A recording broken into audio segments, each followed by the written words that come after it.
Finally, it's hatching. Ooh, I can't wait to see what this is. I hope it's a Snorlax. What the heck? Oi, laddie! Where's my Scorch? Ah!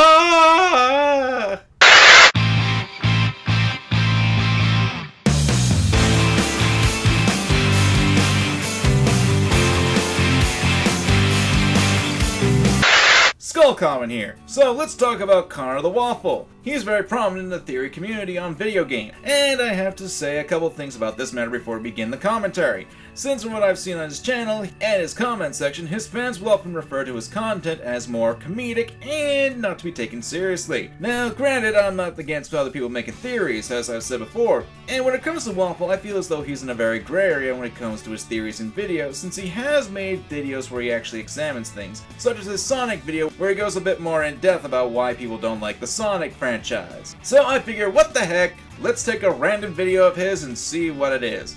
So, Fate, what video have you graced me with today? Are you serious? Almost anything can be a Pokemon. Keys, ice cream, magnets, whatever kind of creature this is, there are no limits. Now, let's jump over to the magical world of Mario. And holy adjacent turns, Batman! That was quite the abruption right there. We go from talking about Pokemon straight into Mario with hardly any sort of transition between the two. Now granted, this was a missed opportunity, as you could have easily made a small connection here by saying another popular franchise from Nintendo, which would have been a good verbal thing to add to your audience and to think that there's more connections between the two. Granted, both Nintendo IPs are very famous, but a subtle little vocal thing right there would also be a good thing to help and give a little bit of a hint to your audience what you're going to do to connect the two worlds. Where we have Yoshi, Mario's adorable and trusty companion. But wait, is it possible that these two universes are actually connected? And that Yoshi is possibly a species of Pokemon? Alright, sell me this. Luckily for us, the first piece of evidence for this theory comes right at the very beginning of Pokemon Red and Blue, in your very own bedroom. It's always such a charming start to begin your journey in the safety of your own bedroom. Tell that to the guys playing Ruby and Sapphire. They start out in the back of a moving van. Ah!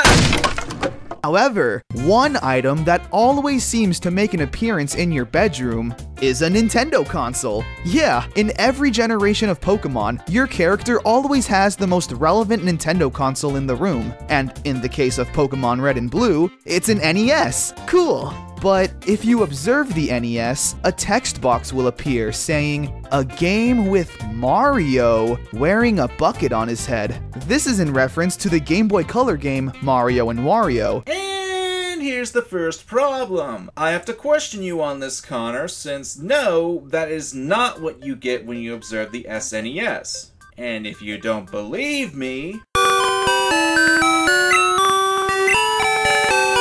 Brilliant! Brilliant!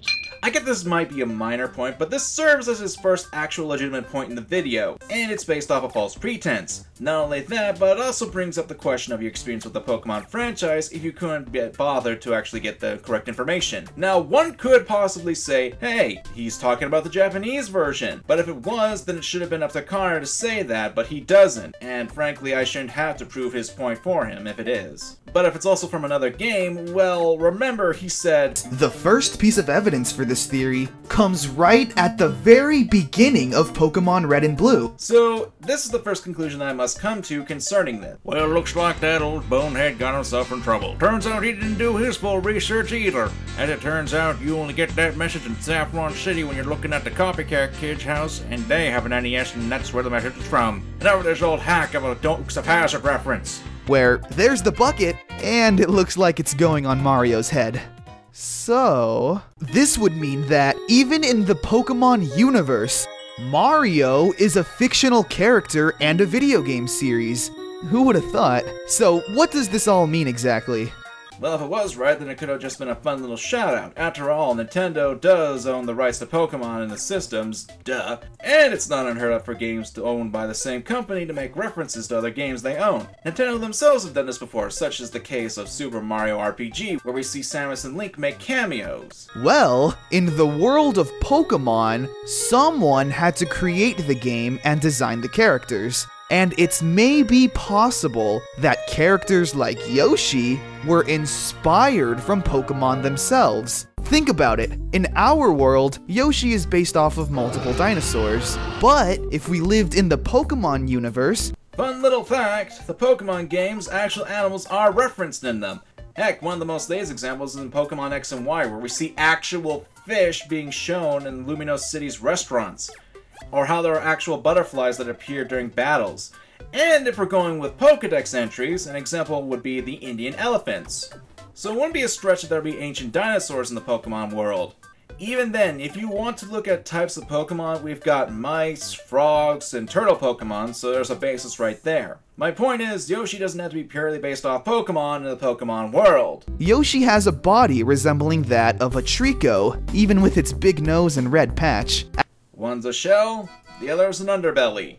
While it is a nitpick, you know what you could have done here, Waffle? You could have brought up Squirtle's shell, since it holds a lot more common with that spot. Heck, you could have brought up another tie-in here with Squirtle, since you could have brought up the design being somewhat similar to Koopa's with Squirtles. It would have been a good thing to bring up with your idea of fictional characters being based off Pokemon.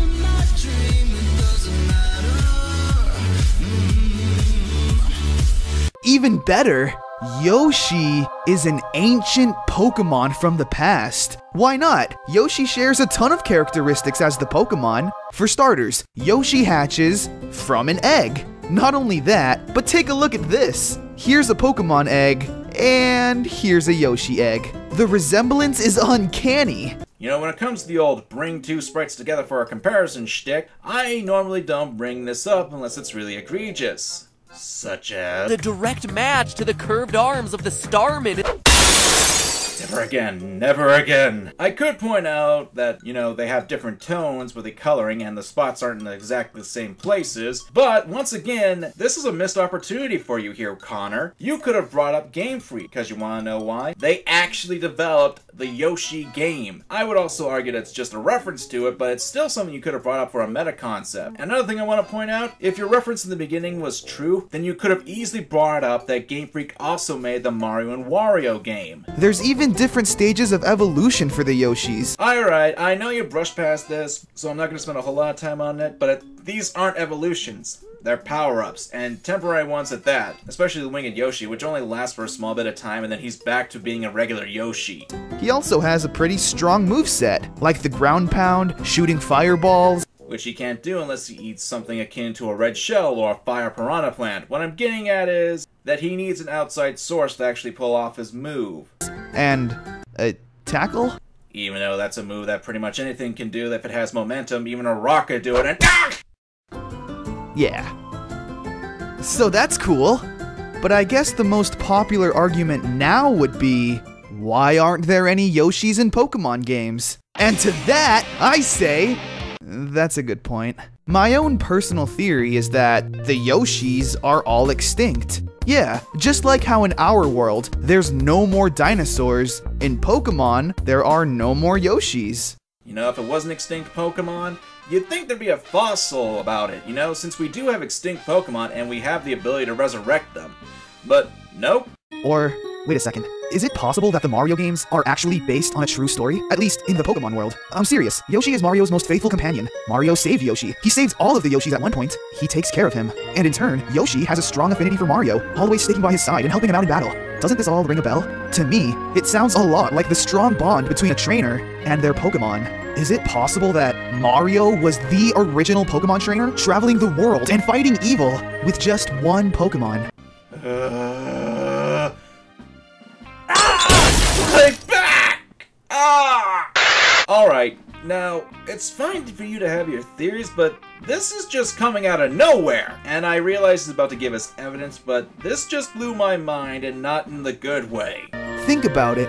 There's even 8 worlds with 8 castles that Mario had to conquer with just one Pokemon.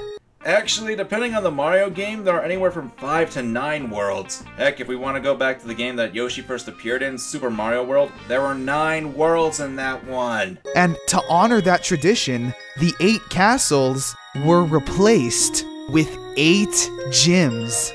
Taking a coincidence as one factor, 8 locations, and a factor that no longer applies in the Pokemon game since gyms were, taken out in Sun and Moon. Mario and Yoshi were the original trainer and Pokemon. They're legendary. You know what? I like that, and I think I'm gonna stick to it. Of course, this is all just my crazy fantasy opinion. Look, Connor, I'm gonna end the video here because I don't really have much of a point to say here other than you're using really loose evidence on this, and I think that you're jumping to conclusions on it. I don't want to be the bad guy here, I really don't, since Connor's video was really innocent, but it was a jumbled up mess that didn't hold a lot of evidence save for referential material that could just be that, references. References alone do not equate to just evidence. Look, I don't have a lot to say here, and I highly doubt that Connor will see this, but if he does, I really mean no harm by this. I just felt like talking about the video because it just seemed out there. I'm Commentaries, and have a nice day.